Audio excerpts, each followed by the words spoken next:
नमस्कार दोस्तों, जो हम आपके लिए कंप्यूटर पढ़ा रहे हैं उसमें इंटरनेट का यह पार्ट 2 है। इसके पहले इंटरनेट पार्ट 1 हम पढ़ा दिए, जाकर वीडियो देख सकते हैं। देखिए इंटरनेट पार्ट 1 में क्या-क्या पढ़े थे ना, हम शॉर्ट टाइम में एक बार रिवीजन बता देते हैं आपको क्या पढ़े थे। जैसे पढ़े थे सिंपलेक्स, डुप्लेक्स और फुल डुप्लेक्स। चाहे केवल डुप्लेक्स देता है और यहाँ पर हाफ डुप्लेक्स देता है। तो अच्छी तरह से हम बताए थे कि कम्युनिकेशन होता है वो किस माध्यम में होता है। इसका एग्जांपल आप जरूर देखिएगा कि स्मार्टफ़ोन आता है इसमें और टेलीफ़ोन भी आता है। इस स्मार्टफ़ोन और क्या आता है और टेलीफ़ोन भी आता है। स्मार्टफ़ोन फिर टेलीफोन। टेलीफोन में भी दोनों तरफ से संचरण होता है तो फुल डुप्लेक्स में आता है। उसके बाद हम पढ़े थे इंटरनेट के बारे में, तो यह बहुत इंपॉर्टेंट है इंटरनेट। अच्छा, इंटरनेट को ना कोई अगर पूछ देगा कि फुल फॉर्म आता है इंटरनेट का, तो इंटरनेशनल इंटरकनेक्ट मतलब इंटरकनेक्टेड नेट इसको बोला जाता है। यह क्या है? इंटरनेशनल नेटवर्क है। यह इंटरनेशनल नेटवर्क है। इंटरनेशनल इंटरनेशनल नेटवर्क है। नेटवर्क इंटरनेशनल नेटवर्क है। अच्छा, इंटरनेशनल नेटवर्क है, इंटरकनेक्टेड नेटवर्क इसी को बोला जाता है। ठीक है जी, पूरा डिवाइस इंटरनेट से कनेक्टेड होता है, सबका कुछ ना कुछ आईपी एड्रेस होता है। हम देखे थे इंटरनेट का जनक बहुत बार पूछता है तो विंडसर बताते हैं किनका विचार था, तो लिक लाइडर का विचार था। उसके बाद हम लोग क्या पढ़े थे बच्चा? तो हिस्टोरी ऑफ इंटरनेट के बारे में पढ़े थे कि सबसे पहले कौन सा इंटरनेट आया था। तो हम बताए थे कि डार्पा आया था 1968 के आसपास, जिसका फुल फॉर्म पूछ देता है तो defence advance research project agency, इसका फुल फॉर्म होता है। इसके जस्ट बाद यह अच्छा काम किया और मॉडिफिकेशन हुआ, 4 सिस्टम का एक नेटवर्क बनेगा जिसको हम लोग कहते हैं आरपानेट। आरपानेट बना। अच्छा, अगर देखा जाए ना, आरपानेट के जस्ट बाद एक और नेट बना था, वो भी कभी कभी पूछ लेता है। कौन बना था बच्चा? आरपानेट के बाद नाइन्थ मतलब National Science Foundation, N E National Science, N E National National Science Foundation network बना था। अमेरिका ही बनाया था नेशनल साइंस फाउंडेशन नेटवर्क। और फिर इन दोनों का मर्ज करके इंटरनेट दिया, जिसमें आईसीपी और आईसी प्रोटोकॉल लगाया। तो ये भी जानते रहे, कभी कभी पूछ जाता है नेशनल साइंस फाउंडेशन नेटवर्क और आरपानेट को मिलाकर इंटरनेट बनाया गया। इंटरनेट 1970 में मान लीजिए दुनिया के लिए ओपन हुआ। सबसे पहला नेटवर्क पूछता है, ज्यादा विकल्प यही देता है आरपानेट। आरपानेट का full form advance research project agency, जो कि अपने डिफेंस के लिए बनाया था। उसके बाद हम बताए थे कहानी ना कि युद्ध हुआ, उसके बाद वो सप्लाई दिया। तो जाकर फर्स्ट वीडियो आप अच्छा तरीके से देख सकते हैं। देखिए इंडिया में कब आया, यह भी क्वेश्चन पूछता है। कहीं कहीं देता है 14 अगस्त 1995, कहीं कहीं देता है 15 अगस्त 1995। ऑप्शन में कोई एक ही रहेगा, दोनों कभी नहीं हो सकता है। 14 अगस्त अथवा 15 अगस्त को एक रहेगा, आप लगाइएगा 15 अगस्त 1995 अथवा 14 अगस्त 1995 में इंडिया भारत आया। कौन सी कंपनी इंडिया में लेकर आई थी पहला नेटवर्क? तो बच्चा बीएसएनएल नहीं, बीएसएनएल, जो कि आज के डेट में टाटा कंपनी है। अच्छा, एक जिले से दूसरे जिलों को निक नेट कनेक्ट किया जाता है। उसके बाद हम बताए थे आपको प्रोटोकॉल के बारे में, जो कि पूछता था। इंटरनेट में दो प्रोटोकॉल लगा था ना, कौन? आईसी आईसी मतलब टीसीपी। टीसीपी को ट्रांसमिशन कंट्रोल प्रोटोकॉल कहते हैं, आईपी इंटरनेट प्रोटोकॉल कहते हैं। इसके बारे में भी हम बहुत बताए थे आपको फर्स्ट वीडियो में। फिर आईपी एड्रेस के बारे में हम जानकारी दिए थे। आईपी एड्रेस बताए थे कि हर एक डिवाइस का, हर एक साइट का, हर एक एप्लीकेशन का आईपी एड्रेस होता है, जो कि कनेक्टेड होता है इंटरनेट से, इसीलिए उसी पर जाता है। दो हम इसका टाइप्स बताए थे, कौन कौन? एक आईपी वर्जन 4, बाद में यह आया है अभी हाल ही में, बहुत कम डिवाइसेस में है, आईपी वर्जन 6। क्यों यह बनाया गया? क्योंकि आज के डेट में ना हजारों मिलियन से ज्यादा सिस्टम है, बहुत ज्यादा सिस्टम है और सबका आईपी एड्रेस है। इतना इतना सिस्टम हो रहा है कि एक और नया वर्जन आईपी एड्रेस का लाया गया, जिसमें 8 भाग होता है। 8 भाग। अच्छा, 0 से 9 तक इसमें हम लोग प्रयोग कर सकते हैं नंबर, और ए से एफ तक मतलब हेक्साडेसिमल अल्फा न्यूमेरिक सिस्टम पर काम करता है। 128 बीट। बहुत बार क्वेश्चन पूछ रहा है आजकल कि आईपी वर्जन V4 IPv6 दिया रहेगा, पूछे कितने बिट का होता है, तो 128 बिट का होता है। और इसको भी पूछ लेता है कितना बिट का होता है, तो 32 बिट का होता है। बहुत इंपॉर्टेंट यह क्वेश्चन था। उसके बाद आगे आईपी एड्रेस हम बताए थे कि कैसा दिखेगा। देखिए 4 पार्ट में रहेगा, और एक भी डिजिट हो सकता है, दो भी हो सकता है, तीन भी डिजिट हो सकता है, 4 भागों में रहेगा, डाट से अलग रहेगा। और अगर वर्जन 6 है तो मैक्सिमम 4 डिजिट रहता है। उसके बाद ए से एफ तक जो न्यूमेरिक वैल्यू रहेगा, ए 0 से 9 तक, और जो अल्फा वैल्यू रहेगा ए से एफ तक हो सकता है। तो ए ई दिया है, तो ये एक एग्जांपल हम बताए थे आईपी वर्जन 6 का। ठीक है जी। आगे फिर हम बताए थे आपको वेबसाइट के बारे में, बताए थे वेब पेजों का कलेक्शन वेबसाइट कहलाता है। आप भी बहुत जानते हो ना, जैसे मॉडर्न टेक्निकल 25 का वेबसाइट है, तो वेबसाइट पर क्या होता है? वेबसाइट जैसे आप क्लिक करेंगे वैसे उसके अंदर पेज खुलती जाएगी। तो सबसे पहला तो होम पेज खुलता है, हर एक पेज का, हर एक साइट का एक होम पेज होता है, उसके बाद उसके अंदर और पेज होता है, तो सभी पेजों का कलेक्शन वेबसाइट कहलाता है। वेबसाइट एक मेन है, वेबसाइट पर ब्लू कलर का होता है, ग्रीन कलर का होता है ना वेबसाइट, उसके बाद उस पर क्लिक करते हैं तब जाकर बहुत पेजें खुलती है। तो आखिर कैसे बनाई जाती है, तो हम लोग बताए थे कि HTML से बनाई जाती है, एक लैंग्वेज है, हाइपर टेक्स्ट मार्कअप लैंग्वेज। पूछता है ना कि HTML में एम का मतलब क्या होगा, मार्कअप, एल का मतलब क्या होगा, लैंग्वेज। तो HTML इसका फुल फॉर्म आपको जानना होगा। बाकी इसका प्रयोग है वेबसाइट को बनाने में, होम पेज को बनाने में, वेबसाइट बनाता है। उसके बाद एक आया था HTTP। अब जो वेबसाइट है वो वेबसाइट सिक्योर है कि नहीं है, उस पर भी कुछ ना कुछ प्रोटोकॉल लगाई जाएगी ना, हर चीज का प्रोटोकॉल होता है। इंटरनेट का protocol TCP and IP, website का प्रोटोकॉल HTTP, मतलब इसका full form hyper text transfer protocol, hyper text transfer protocol. इसका दो काम होता है, पहला जहां फाइल ट्रांसफर होती है वहां पर भी यह प्रोटोकॉल यूज किया जाता है, और दूसरा कि जो भी आप इंफॉर्मेशन रिलीज कर रहे हैं ना, जो भी इंफॉर्मेशन, जो भी सर्च आप कर रहे हैं, तो उसको मतलब आपके डिवाइस पर लाना है, इसी का काम है। तो इंफॉर्मेशन को डिवाइस पर लाना HTTP का काम है, हाइपर टेक्स्ट ट्रांसफर प्रोटोकॉल का होता है। फाइल को ट्रांसफर और क्या है, तो बच्चा इंफॉर्मेशन को देता है क्वेश्चन, इंफॉर्मेशन वाला, इंफॉर्मेशन, इंफॉर्मेशन, इंफॉर्मेशन होता है, इंफॉर्मेशन को, इंफॉर्मेशन को दिखाना, इंफॉर्मेशन को दिखाना, इंफॉर्मेशन को यही दिखाता है जो HTTP होता है। इसका फुल फॉर्म जानते रहेगा कि हाइपर टेक्स्ट ट्रांसफर प्रोटोकॉल होता है। अच्छा, एक यूआरएल बताए थे हम, यूआरएल, यूआरएल का खोज भी कौन किया था, टिम बर्नर्स-ली ने किया था यूआरएल का खोज। यूआरएल क्या होता है, यही पूरा पार्ट है, इसका 3 पार्ट होता है, एक प्रोटोकॉल होता है, एक डोमेन नेम होता है, उसके बाद एक पाथ होता है। उसके बाद हम बताए थे कि जो भी डोमेन नेम होता है, डोमेन नेम सिस्टम देता है, डीएनएस देता है, इसका फुल फॉर्म था। फिर HTTPS, यह HTTP है, उसके बाद HTTPS है। तो यस का मतलब क्या होता है बच्चा, सिक्योर। अब ज्यादातर साइटों में ना यही वाला प्रोटोकॉल का प्रयोग किया जाता है, क्योंकि यह क्या करता है कि सिक्योर है कि नहीं है इसको बताता है, तो ज्यादातर में यस लगता है, यस का मतलब सिक्योर होता है। तो hyper text transfer protocol secure के लिए एस यहाँ पर लगा हुआ है, यह भी एक प्रोटोकॉल है जो कि सिक्योर साइट है कि नहीं है यह डिसाइड करता है। उसके बाद FTP, यह बस फाइल ट्रांसफर प्रोटोकॉल में प्रयोग किया जाता है। FTP फाइल एलोकेशन टेबल, मतलब जहां पर फाइल जो स्टोर होती है वहां पर इसका प्रयोग किया जाता है। फिर DHCP, तो डायनेमिक होस्ट कॉन्फ़िगरेशन प्रोटोकॉल, इसका फुल फॉर्म होता है, फुल फॉर्म पूछ लेता है। अच्छा जी, आगे हम लोग आज से पढ़ने वाले हैं वेब ब्राउजर, वेब ब्राउजर, उसके बाद आगे जो भी है आगे आज हम लोग देखेंगे क्या है। तो सबसे पहला वेब ब्राउजर है। वेब ब्राउजर किसे कहते हैं, तो देखिए जो वेब ब्राउजर होता है ना बाबू, जो भी क्लाइंट होता है, क्लाइंट का मतलब यूजर, जैसे हम लोग हैं जो यूज कर रहे हैं इंटरनेट का, जो क्लाइंट होता है, जो यूजर होता है, इंटरनेट से जुड़ना चाहता है, तो क्लाइंट को इंटरनेट से जोड़ने के लिए जिस एप्लीकेशन का प्रयोग किया जाता है वही कहलाता है वेब ब्राउजर। वेब ब्राउजर क्या है, देखिए एक फिगर से आप समझ जाएंगे। वेब ब्राउजर, मान लीजिए ना, वेब ब्राउजर एक प्रोग्राम है, यहां लिख देते हैं कि web browser, web browser, web browser एक प्रोग्राम है। प्रोग्राम का मतलब समझ लीजिए सॉफ्टवेयर, सॉफ्टवेयर। वेब ब्राउजर एक प्रोग्राम है, एक सॉफ्टवेयर है, इस सॉफ्टवेयर की सहायता से यूजर को इंटरनेट से जोड़ा जाता है। माने यहां क्या है, वेब ब्राउजर, वेब ब्राउजर, मान लीजिए वेब ब्राउजर का कोई सॉफ्टवेयर है, इसका काम क्या है बच्चा, इसका काम है यूजर को, जो यूजर होते हैं, यूजर को ना एक और नाम देगा, क्लाइंट देगा, क्लाइंट, CLIENT, क्लाइंट देता है। क्लाइंट क्या करता है, रिक्वेस्ट भेजता है, क्लाइंट रिक्वेस्ट करता है। तो रिक्वेस्ट कौन करता है बच्चा, क्लाइंट करता है।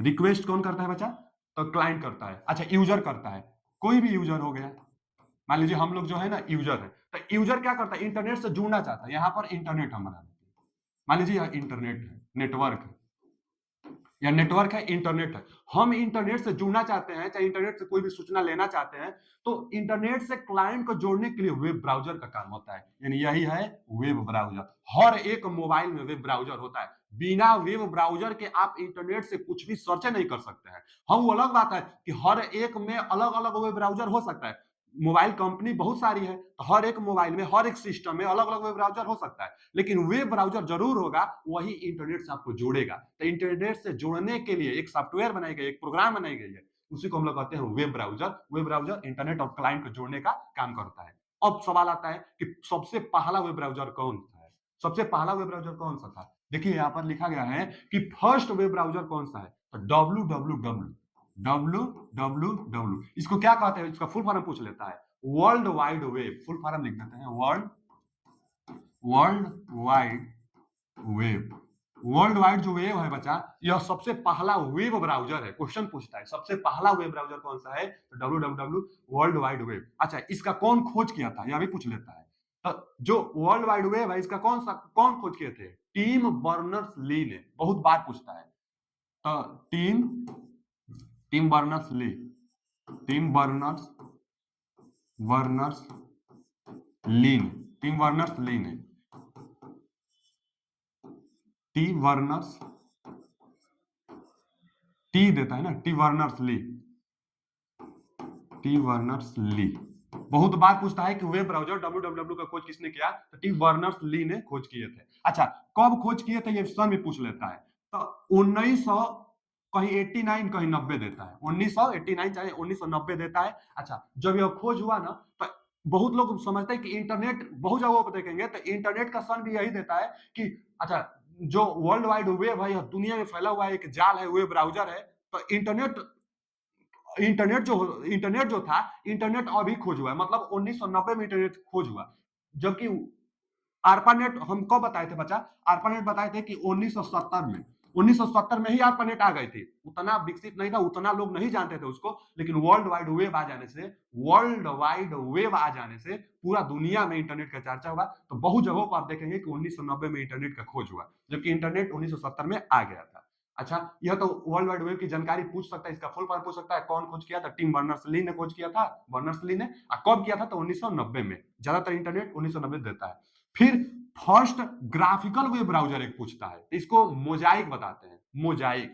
First graphical, Mosaic. बच्चा, जो मोजाइक है, ग्राफिकल का मतलब ये है कि आप देखे होंगे ना, जैसे क्रोम ब्राउजर, आप क्रोम को जानते होंगे, क्रोम एक वेब ब्राउजर है। क्रोम क्या करता है, गूगल का क्रोम है, क्रोम इंटरनेट से जोड़ने का काम करता है, क्योंकि वेब ब्राउजर है, वेब ब्राउजर का काम इंटरनेट से जोड़ना। तो जो क्रोम होता है, उसका भी एक फिगर है, आप देखे होंगे क्रोम का कैसा फिगर होता है। क्रोम क्रोम देखे होंगे, कुछ ऐसा था, ऐसा ऐसा करके उसका कुछ होता है क्रोम का। तो क्रोम का कुछ ना कुछ फिगर होता है। वही है कि पहला ग्राफिकल वेब ब्राउजर कब आया था, जो था ना www, टिम बर्नर्स-ली द्वारा। इनका जो वेब ब्राउजर था, इसका कोई इमेज नहीं होता है, जबकि क्रोम का इमेज होता है। उसी तरह सबसे पहला इमेज वाला जो वेब ब्राउजर आया, जिसका कुछ एक स्पेशल इमेज होता है, वह मोजाइक था। तो Mosaic first graphical web browser था। बाकी इससे भी पहले तो www आया था। अब देखेंगे कि अन्य क्या था, और भी तो है, तो आज के समय में बहुत सारा है। देखिए, एक इंटरनेट एक्सप्लोरर देखे होंगे, होता है लैपटॉप जो सिस्टम होता है ना, इंटरनेट एक्सप्लोरर होता है। तो इंटरनेट एक्सप्लोरर, फिर गूगल क्रोम, अभी बताए थे गूगल का क्रोम होता है, तो गूगल क्रोम, इन सबका इमेज भी है, इन सबका इमेज भी है। फिर मोजिला फायरफॉक्स भी होता है। ये सब ग्राफिकल है, अब तो ग्राफिकल सब ज्यादा आता है। उसके बाद लिनक्स है, ओपेरा है, फिर नेटकैफ नेविगेटर है, फिर वाइडवेव, यह चाइना का है, और चाइना का यह प्राइवेट है। यह ना सबके लिए ओपन नहीं होता है, बस चाइना के लिए होता है। यह चाइना के लिए होता है, प्राइवेट है, यह अपने हिसाब से न्यूज दिखाता है। ठीक है, तो यह क्या था, अन्य वेब ब्राउजर था। पहला www, मतलब www, दूसरा हम बताए थे कि फर्स्ट ग्राफिकल में मोजाइक, और भी कौन कौन है, तो ये सब और है। अगर वीडियो अच्छा लग रहा हो तो लाइक जरूर करिएगा। आप लोग लाइक नहीं कर पाते हैं ज्यादा, हम देखते हैं व्यू ज्यादा रहता है, लेकिन लाइक नहीं हो पाता है। मेहनत आपके लिए हम कर रहे हैं, टाइम मैनेजमेंट करके किस तरह वीडियो भी बना दे रहे हैं, डेली एक वीडियो आ ही जा रहा है। तो आप लाइक करिए। टेक्निकल का भी क्लासेस के लिए बच्चे बोल रहे हैं, तो ठीक है, टेक्निकल भी हम बीच बीच में लाते रहेंगे, जैसे जैसे टाइम मिलता रहेगा, टाइम मैनेजमेंट जैसे होगा, हम वीडियो लाते रहेंगे आपके लिए। टेक्निकल हम नहीं छोड़ सकते हैं ना, टेक्निकल के लिए वैसे भी वीडियो बहुत ज्यादा है। कंप्यूटर का क्लासेस नहीं था अभी, इसलिए कंप्यूटर का देना बहुत जरूरी था। कंप्यूटर भी मायने रखता है, 15 नंबर का कंप्यूटर आ रहा है, तो कंप्यूटर भी बहुत मायने। अच्छा, देखिए यहाँ पर जो यह लिखा गया ना, जो लाइनेक्स लिखा गया, लिनक्स, तो एक और होता है ना, लाइनेक्स जो होता है, चाहे लिनक्स जो भी पढ़िए, तो यह क्या होता है, यह एक ऑपरेटिंग सिस्टम है बच्चा। यह जो है ना, ऑपरेटिंग सिस्टम है। ऑपरेटिंग सिस्टम क्या है, अभी और हम जब अगला वीडियो लाएंगे, एमएस वर्ड जब पढ़ाएंगे, वहां पर बता देंगे आपको ऑपरेटिंग सिस्टम क्या होता है। बस ये जाने कि ऑपरेटिंग सिस्टम है, सिस्टम को ऑपरेट कराने के लिए सिस्टम होता है। लाइनेक्स LINUX होता है, यहाँ LYNX है। तो यह क्या है, यह एक वेब ब्राउजर है। ऐसा वेब ब्राउजर है जिसमें आप केवल रिटेन की गई वस्तु को ही देख सकते हैं। इसमें वीडियो, इमेज, इसमें ये सब नहीं देखा जा सकता, इमेज इमेज इसमें नहीं देखा जा सकता। इसमें केवल जो रिटेन होता है, जो लिखित में न्यूज होता है, सिर्फ उसको देखा जाता है। अब बाकी सब में तो आप इमेज, वीडियो हर कुछ देख सकते हैं, सभी कुछ देख सकते हैं, लेकिन जो लिनक्स होता है, जानते हैं, केवल रिटेन को शो करता है। जो वाइडू है, यह बस चाइना के लिए प्राइवेट नेटवर्क है, चाइना अपने हिसाब से जो भी सूचना प्रोवाइड कराता हो वहां पे, तो इसका प्रयोग करता है, वो इस वेब ब्राउजर का। और बाकी सब तो ओपन है। आप देखे भी होंगे, इमेज भी देखे होंगे, हर जगह रहता है। तो वेब ब्राउजर समझ में आ गया होगा। अब आते हैं सर्च इंजन के बारे में।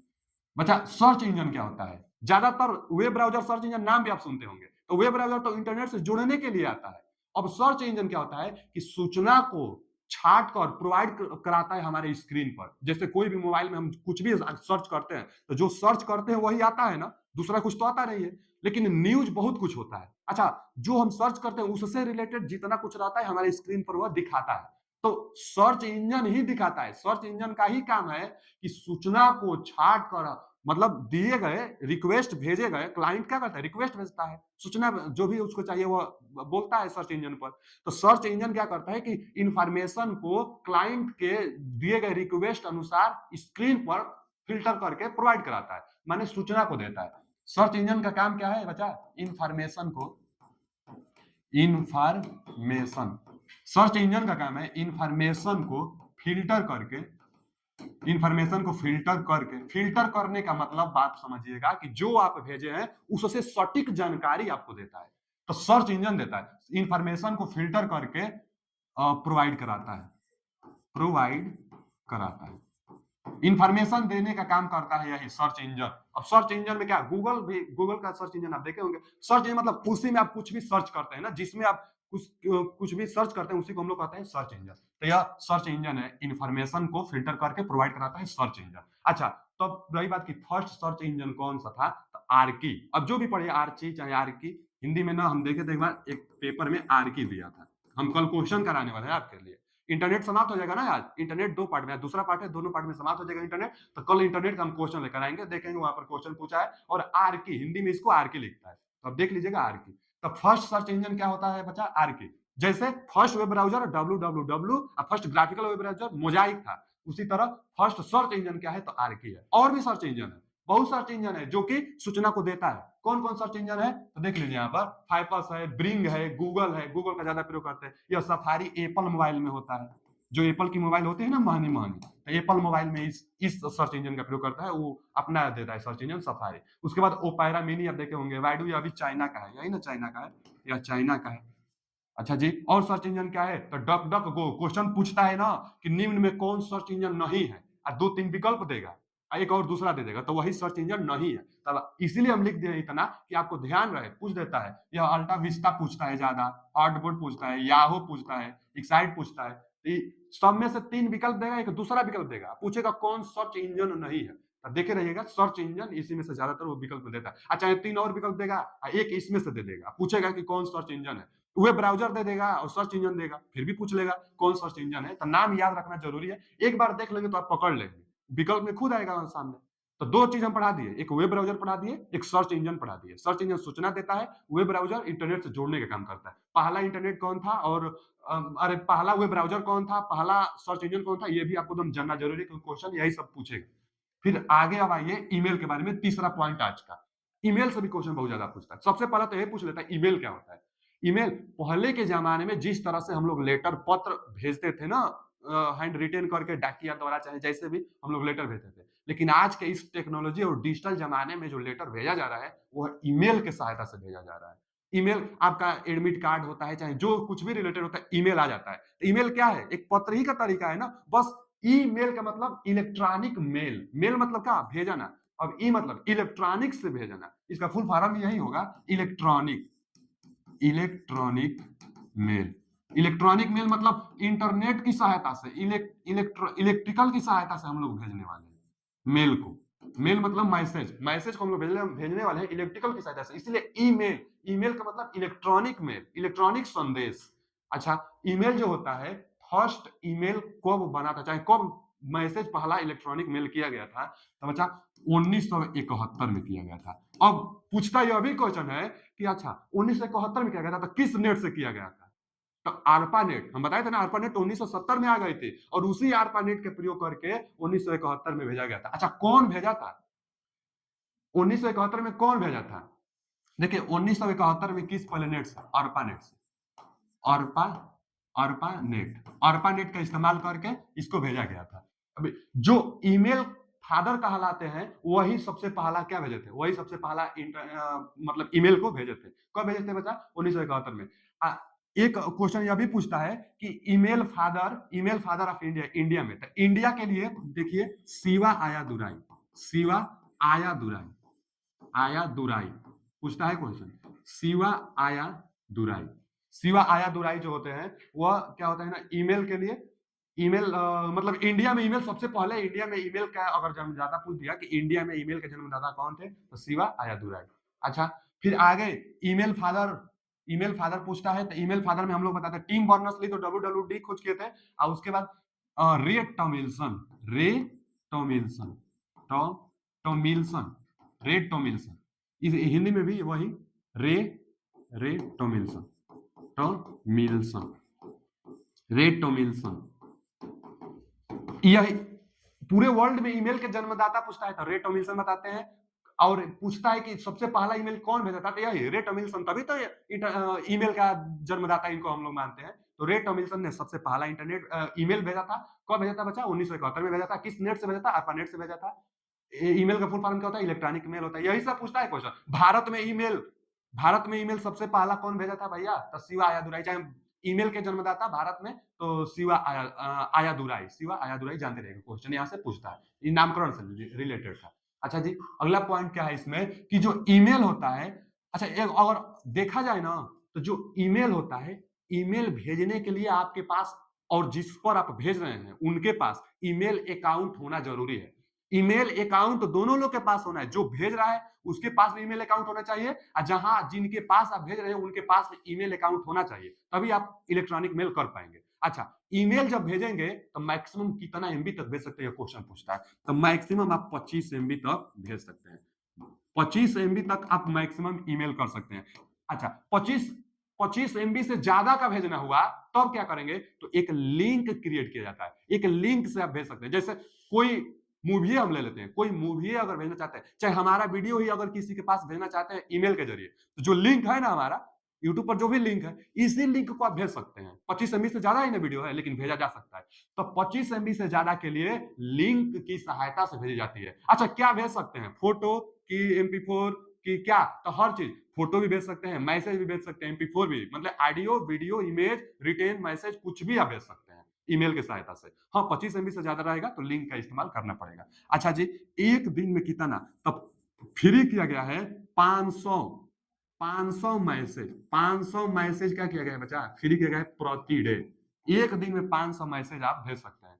अच्छा, 500 से ज्यादा एक ही दिन भेजना हुआ तब तो अलग से आपको चार्ज देना पड़ेगा। जैसे जो भी एग्जाम कराने वाले, जो भी एग्जाम कंडक्ट कराने वाले होते हैं, वो क्या करते हैं बच्चा कि एक ही दिन में 500 से ज्यादा, कितना हजार फार्म पड़ा होता है, लाखों में फार्म पड़ रहा है, और सभी बच्चों को भेजना होता है, तो एक दिन, 2 दिन, 3 दिन में भेजते हैं, लेकिन एक दिन में 500 से वो लोग ज्यादा ही मैसेज बच्चों को भेजते हैं। तो कैसे भेजते हैं? वो लोग चार्ज देते हैं ना, ईमेल कंपनी को चार्ज देते हैं, चार्ज देकर, और एक दिन में अपने पास किए होते हैं, 500 से भी ज्यादा वो भेज सकते हैं। तो आप भी 500 से ज्यादा मैसेज भेज सकते हैं, चार्ज देना पड़ेगा। 25 एमबी से भी ज्यादा भेज सकते हैं, लिंक बनाना पड़ेगा। अच्छा, अब ईमेल अकाउंट होना चाहिए, तो ईमेल अकाउंट कैसा होता है? देखिए, ईमेल आईडी अकाउंट, इसको पहले तो डोमेन नेम कहते हैं, जो जिस कंपनी पर आप बनाए होंगे। जैसे ज्यादातर लोग इसी पर बनाते हैं, इसको क्या कहते हैं? gmail.com। अच्छा, gmail.com एक ईमेल होता है, ईमेल इलेक्ट्रॉनिक मेल को कहते हैं, और जीमेल कहते हैं ना गूगल मेल को। गूगल मेल यह बताता है कि गूगल पर अकाउंट है। अच्छा, जरूरी है कि गूगल पर अकाउंट आप बना सकते हैं, आप बना सकते हैं hotmail.com। हॉटमेल, जो हॉटमेल है, यह अब एक दूसरे किसकी है बेटा? माइक्रोसॉफ्ट की कंपनी है। हॉटमेल माइक्रोसॉफ्ट की कंपनी पर आप बनाए हैं, और जीमेल का मतलब गूगल मेल, गूगल मेल मतलब गूगल की कंपनी पर आप अपना अकाउंट बनाए हुए हैं। अब यहाँ देखिए ना, यहाँ दिया है रेडिफ मेल, तो जो रेडिफ मेल है वह रेडिफ की कंपनी पर आप बनाए हैं। याहू मेल, याहू मेल मतलब याहू की जो कंपनी है उस पर आप ईमेल बनाए हैं। तो कुछ पर भी बना सकते हैं। बहुत लोग होते हैं कि जो हॉटमेल पर अपना ईमेल अकाउंट बनाए होते हैं। ये भी नहीं है कि आप जीमेल से बनाए और हॉटमेल पर मैसेज भेजना चाहते तो नहीं जाएगा, चला जाएगा। किसी भी अकाउंट पर मैसेज आ जाएगा, चला जाएगा, क्योंकि सब इंटरनेट से कनेक्टेड है। मैसेज तो जाएगा ही, लेकिन अकाउंट रहना चाहिए, चाहे किसी भी कंपनी पर बनाइए, अकाउंट रहना चाहिए। तो इसको हम लोग डोमेन नेम कहते हैं। एक ईमेल हम एड्रेस लिख देते हैं, जैसे ईमेल आईडी कैसे होता है? Email, email ID. अच्छा, ईमेल आईडी का मतलब ना कि इलेक्ट्रॉनिक मेल आईडी। अब कुछ भी डोमेन नेम हो सका, उससे कोई दिक्कत नहीं। ज्यादातर लोग गूगल का इस्तेमाल करते हैं, जैसे हम लिख देते हैं मौर्य टेक्निकल, मौर्य टेक्निकल। हाँ, एक बात और देखिए, या तो सभी का सभी अपर केस में हो, मतलब अपर केस का मतलब ना सभी का सभी कैपिटल अक्षर में हो, या तो सभी का सभी अक्षर स्मॉल में हो, ये भी हम देखना है। जैसे यहाँ सब स्मॉल में है, मौर्य टेक्निकल, तो यह भी स्मॉल में, कोई स्पेस भी नहीं होना चाहिए, स्पेस कहीं नहीं होना चाहिए। तो मौर्य टेक्निकल, मौर्य टेक्निकल 25। कुछ नंबर भी दे सकते हैं, कुछ नंबर भी दीजिए। और अल्फा न्यूमेरिक, अल्फा न्यूमेरिक मतलब होता है अल्फा वैल्यू और न्यूमेरिक वैल्यू दोनों होता है, लेकिन स्पेस कहीं नहीं होना चाहिए। सब का सब कैपिटल में लिखिए अथवा सब का सब स्मॉल में लिखिए, जो भी अल्फा वैल्यू लिख रहे हैं आप। तब मौर्य टेक्निकल स्पेस कहीं नहीं है और नंबर लिख देना, तो Maurya technical 25 at the rate. इसको क्या पढ़ते हैं बच्चा? एट द रेट पढ़ते हैं, ए रहता है ना ऐसे, तो इसको हम लोग पढ़ते हैं एट द रेट। तो Maurya technical 25 at the rate. अब आगे gmail.com, gmail.com। अब देखिए पूरा ईमेल आईडी में यह एक क्या है, एक ईमेल आईडी है। अच्छा, ईमेल आईडी है, आप इसको देखकर बताइए कि यह किस कंपनी का है, मतलब किस कंपनी पर ईमेल अकाउंट है। तो गूगल पर है, कहां से पता चलेगा? डोमेन नेम से पता चलेगा। डोमेन जो नेम है, डोमेन नेम यही होता तो है। तो यहां देखिए domain name, eight the rate के बाद डोमेन नेम होता है, और एट द रेट के पहले क्या होता है? यूजर नेम होता है। यह क्या है? यूजर नेम है। यूजर नेम का मतलब जो क्लाइंट है, जो यूजर है, उसका नाम होगा यहाँ पर, जिस नाम से आप बनाएंगे, तो यहाँ पर यूजर नेम होगा। एट द रेट क्या करता है? यह क्या है बचा? यह है डोमेन, यह domain name, domain name. Eight the rate क्या है? इसको हम लोग कहेंगे eight the rate, eight the rate. Eight the rate का काम क्या है? तो जोड़ना, किसको? डोमेन नेम और यूजर नेम को जोड़ना, डोमेन नेम और यूजर नेम को जोड़ना। तो यहां बस जोड़ना लिख दे रहे हैं, जोड़ रहा है, जोड़ रहा है। किसको जोड़ रहा है बच्चा? एट द रेट जो है, एट द रेट किसको जोड़ रहा है? तो डोमेन नेम और यूजर नेम को जोड़ रहा है एट द रेट, इसको क्या कहते हैं? एट द रेट कहते हैं। तो ईमेल अकाउंट सबका होता है। हाँ, यह कहाँ की है? तो गूगल पर है। क्यों? क्योंकि gmail.com है, gmail.com, gmail.com माने गूगल पर मेल है, यह गूगल पर मेल है। अच्छा, कहीं भी भेज सकते हैं आप, हॉटमेल वाला कहीं पास भी भेज सकते, कैसे भेजेंगे अभी बता रहे हैं हम। लेकिन यहाँ कहीं बीच में डॉट नहीं है, यह भी ध्यान देना है कि बीच में डॉट आपको कहीं नहीं देता है। ऑप्शन कि निम्न में से कौन सा ईमेल आईडी वैलिड है, वैलिड मतलब कौन सा ईमेल आईडी सही है। तो जो ईमेल आईडी सही रहेगी उसको आप बताएंगे। तो कैसे पहचानेंगे सही है? कि सब का सब स्मॉल लेटर में होना चाहिए, नहीं तो सब का सब कैपिटल लेटर में होना चाहिए। दूसरा, इनके बीच में स्पेस नहीं होना चाहिए। तीसरा, स्पेस मतलब गैप, इनके बीच में गैप नहीं होना चाहिए। और तीसरा कि इनके बीच में डॉट नहीं होना चाहिए। डॉट कहां होता है? एट द रेट के बाद, वो भी जो जिस कंपनी का होगा उसके बाद ही। जैसे यहां देख सकते हैं gmail.com, hotmail.com, rediffmail.com, yahoomail.com। तो जो डॉट होता है इसके बाद में होना चाहिए। तो यह ईमेल अकाउंट था। ईमेल मतलब इलेक्ट्रॉनिक मेल करने का यह एक अकाउंट था। यह ईमेल अकाउंट करने के लिए डोमेन नेम था। किसी भी कंपनी पर आप बना सकते हैं, किसी भी कंपनी के पास भेज भी सकते हैं। अब ईमेल यहाँ पर हम फिर से लिख देते हैं, मौर्य टेक्निकल। ईमेल अकाउंट पूछा है ना, तो मौर्य, मौर्य टेक्निकल,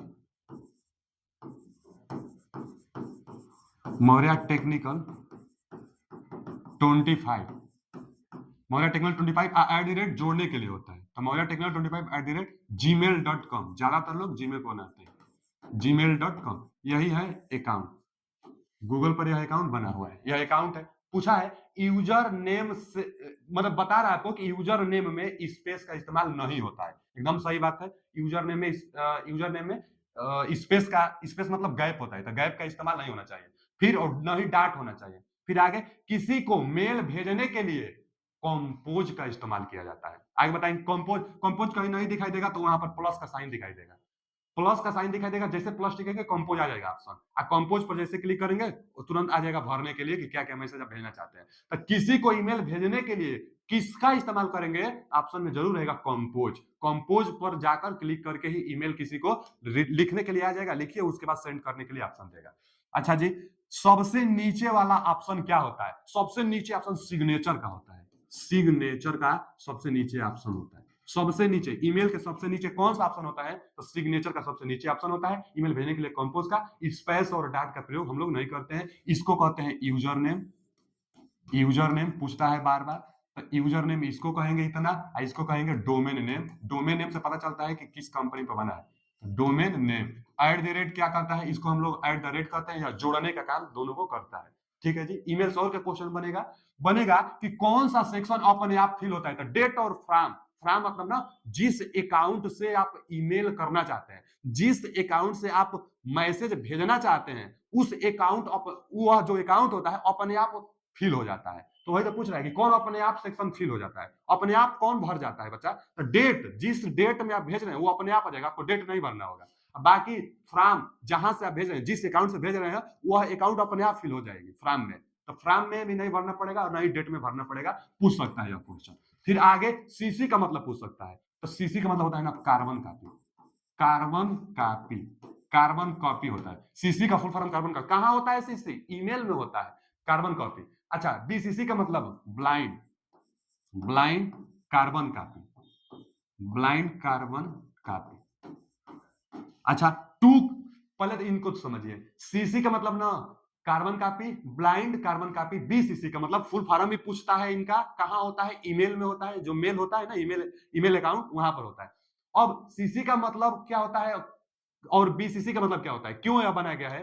तो जब आप ईमेल भेजेंगे, फ्रॉम मतलब जहां से आप भेज रहे हैं, टू मतलब जिसको आप भेज रहे हैं, रिसीव जो कर रहा है, रिसीव, रिसीव जो कर रहा है, रिसीव जो कर रहा है, जो रिसीव कर रहा है ना, रिसीव करता, जो प्राप्त करता होगा, जो प्राप्त करता होगा, होता है, जो ईमेल को जो प्राप्त करता होता है, उसके उसका अकाउंट टू में आप भर दीजिए, जो रिसीव करेगा। अच्छा जी, रिसीव करने वाला जो प्राप्त करता है उसका अकाउंट टू में भरिए। फ्रॉम में अपने आप भर जाता है, जिससे भेजेंगे मैसेज चला जाएगा। लेकिन बस एक व्यक्ति को भेजने के लिए टू का इस्तेमाल किया जाता है। एक व्यक्ति को भेजने के लिए, एक व्यक्ति को मेल करने के लिए, एक व्यक्ति को मेल करने के लिए टू का इस्तेमाल करेंगे। लेकिन मैसेज जो भी कंपनी होती है, जैसे एग्जाम कराने वाली, एग्जाम कंडक्ट कराने वाली कोई भी कंपनी, टीसीएस कंपनी एग्जाम कराती है, टाटा भी कंपनी एग्जाम कराती है, तो अब एक बंदे को मैसेज नहीं ना करते हैं, वो कितना बच्चे, हजारों बच्चों को मैसेज करना होता है, तब वो लोग टू का इस्तेमाल नहीं करते हैं। तब किनको करेंगे मैसेज, किनको भेजेंगे? तब सीसी अथवा बीसीसी, किसी एक का इस्तेमाल करेंगे। अब दोनों में अंतर किसका करेंगे?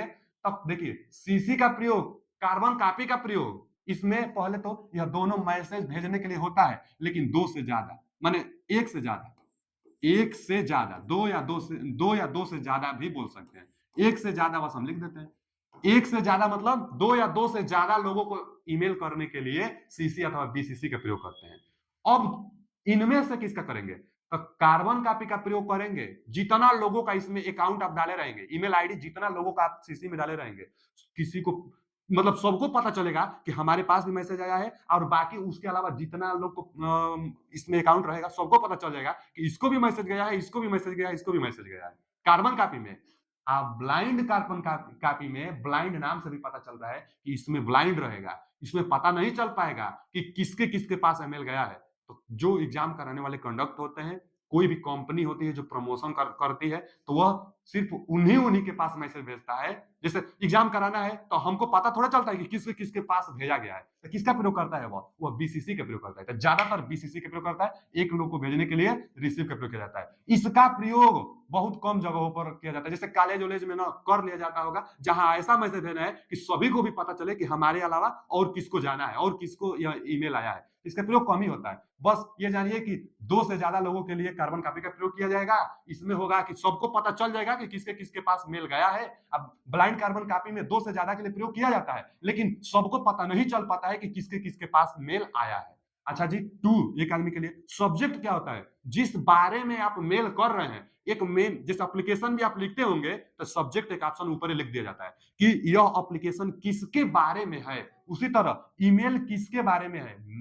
जिसके बारे में होता है ईमेल, जिसके बारे में होता है वहां का सब्जेक्ट लिख देता है। जिसके बारे में हो वही लिखा जाता है। जिसके बारे में मैसेज हो, जिसके बारे में मैसेज, चाहे मेल, जिसके बारे में मैसेज हो वही सब्जेक्ट में भरा जाता है, जिससे इंप्रेशन जमता है कि हाँ अर्जेंट हो, तो यह भी लिख देते हैं सब्जेक्ट में कि अर्जेंट मैसेज। अब बाकी जो मैसेज है अंदर अपना लिख दीजिए, मैसेज लिखने के लिए वो आसान बनाता है, उसमें लिख दीजिए आप अपना मैसेज।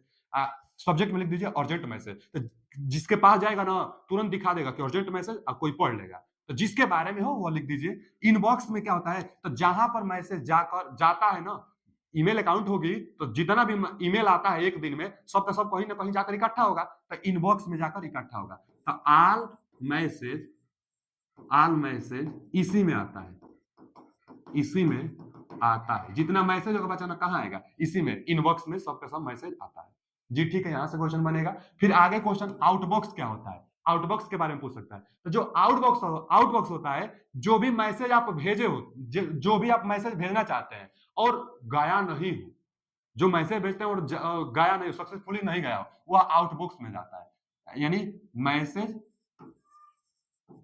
हम भेजे हैं, मैसेज जो भेजे हैं लेकिन गया नहीं हो, मैसेज सेंड नहीं हो पाया वो मैसेज, वो आउटबॉक्स में जाता है।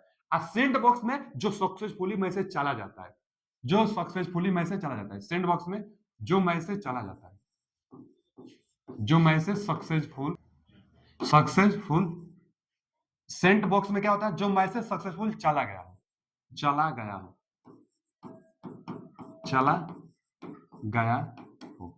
तो सेंड बॉक्स में जो मैसेज सक्सेसफुली चला गया हो, और आउटबॉक्स में जो मैसेज हम भेजे हैं लेकिन गया नहीं हो, जो मैसेज गया नहीं हो, जो मैसेज गया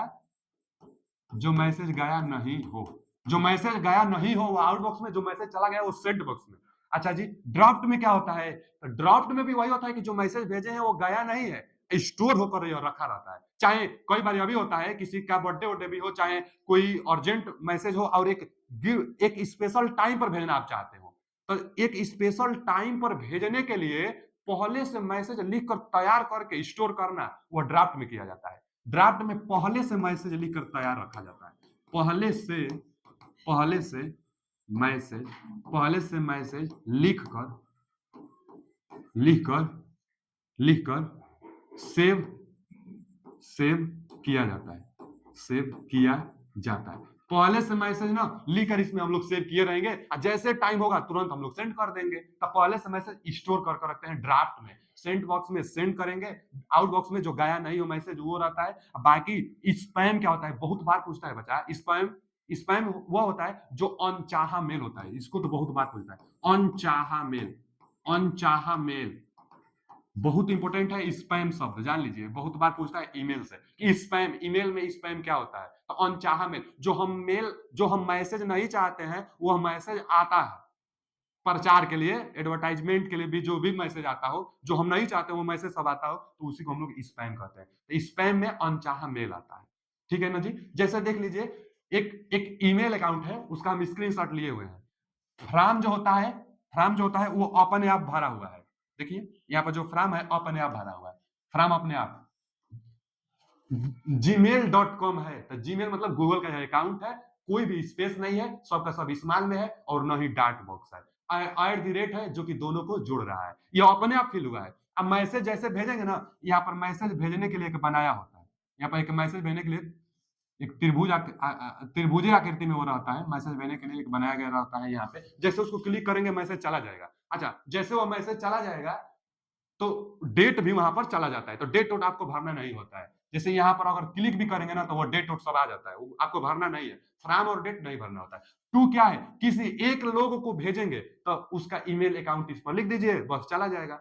सीसी क्या है, अभी हम बताए थे कार्बन कॉपी। बीसीसी क्या है, ब्लाइंड कार्बन कॉपी, जिसको पता ना चले सबको भेजना हो। सब्जेक्ट क्या होता है, जिसके बारे में मैसेज हो, और यहाँ पर ये हाइफन दिया है ना बच्चा, यहाँ पर क्या दिया है, यहाँ पर ये हाइफन दिया है, यहाँ पर मैसेज सब लिख दीजिए जिसके बारे में मैसेज है। यहीं पर नीचे देता है कंपोज लिख के, कंपोज करके यहीं पर लिखता है, तो नीचे रहता है वो, कई बार तो किसी में ऊपर भी हो जाता है लेकिन ज्यादातर नीचे रहता है। तो कंपोज को जैसे आप क्लिक करेंगे तो वहां पर आ जाएगा कि इमेज भेजना चाहते हैं कि मैसेज लिखना चाहते हैं, क्या करना चाहते हैं, यह ऑप्शन नहीं दिखाई देगा। तो कंपोज जैसे आप टिपेंगे दिखाई देने लगेगा, कंपोज को टिपने से यह सब दिखाई देने लगा, मैसेज लिख सकते हैं। और सबसे नीचे सिग्नेचर का ऑप्शन होता है, फाइल भी भेज सकते हैं। हम बताए थे पहले कि रिटेन भी, मैसेज भी, और वीडियो भी, फोटो भी, सब कुछ इससे भेजा जा सकता है। देखिए यह सब ऑप्शन है कि कौन क्या होता है। ऑल इनबॉक्स में जो मैसेज आता है, प्राइमरी, प्रमोशन, सोशल अपडेट, फिर storage, snow, important, send, scheduled, outbox, drop, all mail, spam और ट्रेस। देखिए यहाँ पर एक ट्रेस पूछता है और स्पैम पूछ रहा है। जो स्पैम है इसको तो हम बताए हैं, जो स्पैम है इसको हम बताए हैं कि जो स्पैम का काम है अनचाहा मेल, लेकिन जो ट्रेस है, यह ट्रेस में क्या होता है ना कि जो मैसेज आप डिलीट करते हैं वह यहाँ पर डिलीट का यह सिंबल भी बनाया है, जो मैसेज आप डिलीट करते हैं वो जाता है ट्रेस में, 30 दिनों तक रहता है। कितना दिनों तक बचा, 30 डेज तक, 30 दिनों तक जो मैसेज डिलीट करते हैं वह 30 दिनों तक इसी में ट्रैश में जाकर स्टोर होता है। अब बाकी 30 दिनों के बाद यह हट जाता है, अब दोबारा वापिस नहीं आ सकता है। 30 दिनों के अंदर दोबारा लेना चाहते हैं मैसेज को, अपना स्टोर करना चाहते हैं तो स्टोर कर सकते हैं। 30 दिनों के बाद मैसेज को आप दोबारा स्टोर नहीं कर सकते हैं। तो 30 दिनों तक ट्रैश में जाकर स्टोर होता है, जो मैसेज आप डिलीट करते हैं वह वाला। स्पैम अनचाहा मेल होता है। ठीक है जी, आगे चलिए। आगे है ईमेल से भी प्रोटोकॉल, जैसे साइट का प्रोटोकॉल था ना कि हाइपरटेक्स्ट ट्रांसफर प्रोटोकॉल, इंटरनेट का भी प्रोटोकॉल था टीसीपी और आईपी, उसी तरह ईमेल का भी प्रोटोकॉल होता है। ईमेल भेजने के लिए भी प्रोटोकॉल होता है। कौन कौन होता है ईमेल भेजने के प्रोटोकॉल? तो 3 प्रोटोकॉल है। पहला क्या है? एसएमटीपी, इसको कहते हैं simple mail transfer, simple mail transfer, simple mail transfer protocol. Protocol नहीं रहेगा ना तो इधर उधर मैसेज चला जाएगा, जिसके पास भेज रहे उसी के पास जाए, इसीलिए तो simple mail transfer protocol SMTP का फुल फॉर्म पूछता है। आगे पीओपी का फुल फॉर्म पूछता है, तो post office protocol, post office protocol होता है पीओपी का फुल फॉर्म। अच्छा, आईएमएपी का फुल फॉर्म पूछ लेता है, तो इंटरनेट मैसेज एक्सेस प्रोटोकॉल। देखिए इंटरनेट मैसेज एक्सेस प्रोटोकॉल पूछता है, फुल फॉर्म इन लोग का ईमेल से रिलेटेड है, प्रोटोकॉल है 3 प्रोटोकॉल। अच्छा, इस प्रोटोकॉल का काम भी जान लीजिए। सिंपल, देखिए नाम से पता चल रहा है, simple mail transfer protocol. Simple mail transfer, जब आप मेल ट्रांसफर कर रहे हैं, जब भेज रहे हैं, तो यह प्रोटोकॉल का प्रयोग होता है। पूछ लेगा क्वेश्चन, तो जब आप मेल भेज रहे हैं तो सिंपल मेल ट्रांसफर प्रोटोकॉल का कार्य होता है। ट्रांसफर लिखा भी है इसमें, तो सिंपल मेल ट्रांसफर प्रोटोकॉल जब मेल आप कर रहे हैं तब, यह दोनों का दोनों जब आप रिसीव कर रहे हैं तब, जब आप रिसीव कर रहे हैं ना, जब मेल को आप रिसीव कर रहे हैं तब यह दोनों का काम लगता है। अब रही बात दो दो क्यों है रिसीव के लिए, तो एक समय पर एक ही प्रयोग करेगा। जब मैसेज एक व्यक्ति के पास भेजा गया हो तब पीओपी का प्रयोग होता है, पोस्ट ऑफिस प्रोटोकॉल का। अभी हम बताए थे सीसी चाहे बीसीसी का प्रयोग जब होता है, जब मैसेज 2 या 2 से ज्यादा लोगों को ट्रांसफर किया जाता है, तो उस समय जब 2 से ज्यादा ट्रांसफर किया गया होगा तो उस समय जो प्रोटोकॉल लगेगा यही इंटरनेट, लिखा भी गया है इंटरनेट मैसेज एक्सेस प्रोटोकॉल। तो इंटरनेट मैसेज एक्सेस प्रोटोकॉल 2 लोगों से ज्यादा बीसीसी का प्रयोग किया गया है, चाहे सीसी का, तब रिसीव करने में, और यह एक लोग को भेजा गया है तब रिसीव करने में पोस्ट ऑफिस प्रोटोकॉल का प्रयोग होता है, और भेजने के लिए एसएमटीपी का प्रयोग किया गया है। देखिए इंटरनेट जो अध्याय था, इंटरनेट अध्याय समाप्त हो गया है। आगे हम अगला वीडियो में क्वेश्चन लेकर आएंगे। वीडियो अच्छा लगा हो तो लाइक जरूर करिएगा, उसके बाद कमेंट भी करिए कैसा लगा, फीडबैक दीजिए, ताकि और भी बेहतर हम आपके लिए कर सके। टेक्निकल की क्लासेस भी हम बीच बीच में लेकर आते रहेंगे, बाकी टेक्निकल क्लासेस बहुत कराया जा चुका है। आगे हम मैराथन और अच्छा क्वेश्चन मिलेगा टेक्निकल के लिए भी हम आने वाले हैं। पढ़ते रहिए, मस्त रहिए। थैंक यू, धन्यवाद।